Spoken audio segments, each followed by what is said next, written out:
Hey, what is going on, guys? This is Melvin on the ComicZoneInfinity. Today I'm going to be talking about Spider-Man / Deadpool #1. Okay, so before I start, I just want to give you guys a fair warning. Anything with Deadpool, you really need to read for yourself. There's so much humor and jokes that my commentary just won't justify it. So now that I got that out the way, let's go ahead and get started.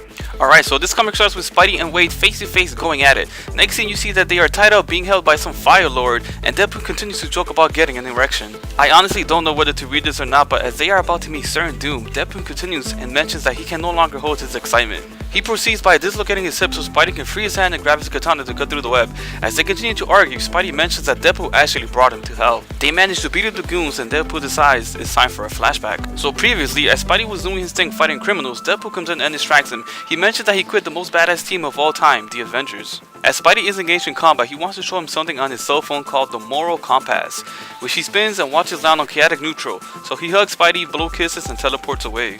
To where, you ask? To hell, of course, where he claims this is a Avenger level battle, but Spidey points out he is the only Avenger here. He has a massive plan to put brains in the mindless ones. After doing so, they are able to think on their own and no longer follow the Fire Lord guy. Spidey demands to be teleported back to his time. He tells Deadpool that he will never work for him and that he is the reason why he quit the Avengers in the first place. Deadpool also mentions Spidey's employer Peter Parker is a tool. Spidey defends Parker, mentions that he's late for a meeting, and then asks Deadpool if he was to join, would he get a teleporter belt. After being told only Deadpool could use it, Spidey goes off to fight crime. As usual, Anna Maria covers for Spidey as he returns to finish off Hydro Man not before Deadpool intervenes. He points out that it leveled up and more jokes are made about its smell. Hydro Man demands a $1 million or he will drown the city in his own filth. Spidey jokes about the disgusting things people will do to make a buck. He devises a plan and asks for incendiary grenades and Wade's healing factor. After doing so, he pushes Wade off the ledge and he gets swallowed up.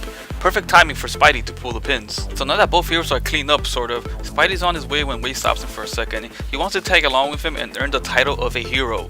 Half-Man Wade jumps off the building, crash lands into an empty dumpster. After that, Spider-Man is on his way and expresses how much he dislikes Deadpool. So now we uncovered that the whole hell thing was all an act and Deadpool didn't get the results he was hoping for. He swipes on his phone and gets a heroic good.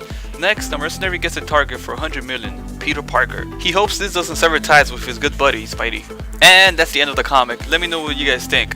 I had a lot of fun reading it and creating this video. I really hope you guys take the time and read this comic yourselves. If you liked, please give it a thumbs up or subscribe. And see you guys later.